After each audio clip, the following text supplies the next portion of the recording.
নমস্কার, আমি শুভ্র। সকলকে স্বাগত দ্য জিওপলিটিক্যাল লেন্স। তুরস্ককে কৌশলগত জবাব ভারতের। কারণ ভারতে যে বিপুল পরিমাণে তুরস্কের মার্বেল এর ব্যবসা ছিল, প্রায় যার মূল্য হচ্ছে $189 মিলিয়ন। সেই $189 মিলিয়ন ব্যবসা কিন্তু এই মুহূর্তে ধাক্কা খেতে চলেছে। আমরা দেখেছি অপারেশন সিন্দুর যখন চলছিল সেই সময় তুরস্ক পাকিস্তানের পাশে দাঁড়িয়েছিল। আর সেটাকে মোটেও ভালো চোখে কিন্তু ভারতবর্ষ নেয়নি। শুধু কূটনৈতিক স্তরেই অসন্তোষ দেখানো নয়, এখন যে সেটা বাণিজ্যিক স্তরে গিয়েও পৌঁছাচ্ছে এটা আর বলার অবকাশ রাখে না। ঠিক দুদিন আগে ওমানের সাথে ভারত একটি চুক্তি করে, যেটা কিন্তু সম্পূর্ণ ফ্রি ট্রেড। আচ্ছা, ফ্রি ট্রেড কিসের? ফ্রি ট্রেড হচ্ছে যে ওমানের সাথে ভারত এখন যে ব্যবসাটা করবে সেটা হচ্ছে মার্বেল আমদানির ব্যবসা। এর আগে ভারত কিন্তু সম্পূর্ণ মার্বেল বলতে গেলে অধিকাংশটাই তুরস্ক থেকে নিয়ে আসতো। মানে ধরুন প্রায় ৫৫% মার্বেল, যেটা কিনা ফার্নিশড মার্বেল, সেটা কিন্তু তুরস্ক থেকেই আনা হতো। কিন্তু তুরস্কের যে অবস্থান ভারতবর্ষ সম্পর্কে এবং দক্ষিণ এশিয়ার রাজনীতিতে তুরস্ক যেভাবে ভারতের বিরুদ্ধে আহ, চাপ তৈরি করার চেষ্টা করে চলেছে, তাতে কিন্তু ভারত মোটেও সন্তুষ্ট নয়। এটা স্পষ্টভাবে তো বোঝাই যাচ্ছে। এর থেকেও বড় বিষয় হচ্ছে যে আন্তর্জাতিক মঞ্চে কাশ্মীর ইস্যুতে কিন্তু তুরস্ক বরাবর ভারত বিরোধী কথাবার্তা বলেছে। মানে ভারতের যে কাশ্মীরের ইস্যু, সেই ইস্যুটাকে তারা কখনোই সমর্থন করেনি, উল্টে পাকিস্তানকে সমর্থন করে এসেছে। যার ফলে ভারত কিন্তু কখনোই এটাকে ভালো চোখে নেয়নি, এটা আমরা বুঝতেই পারছি।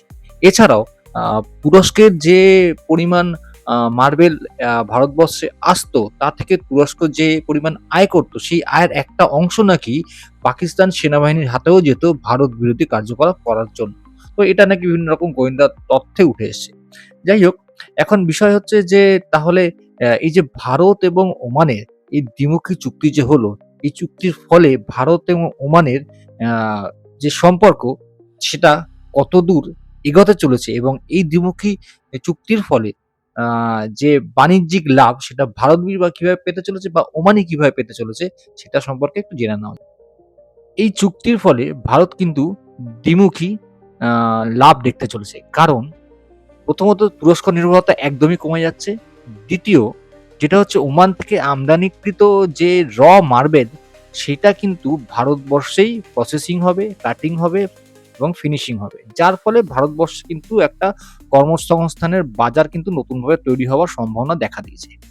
আরো গুরুত্বপূর্ণ বিষয় যেটা হচ্ছে যে এই চুক্তি কার্যকর হওয়ার সাথে সাথেই আমরা দেখতে পাবো যে ওমান কিন্তু ৯৬% শুল্ক মূল্য যেটা কিনা ছাড় পাবে।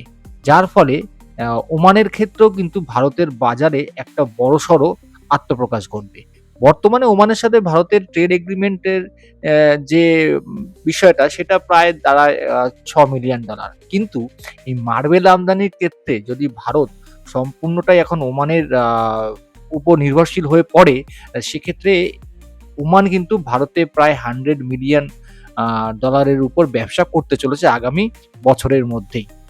এ আমি বলব ভারতের ক্ষেত্রে এবং ওমানের ক্ষেত্রেও গুরুত্বপূর্ণ যে এই দুটো দেশ কিন্তু আরো কাছে আসতে চলেছে।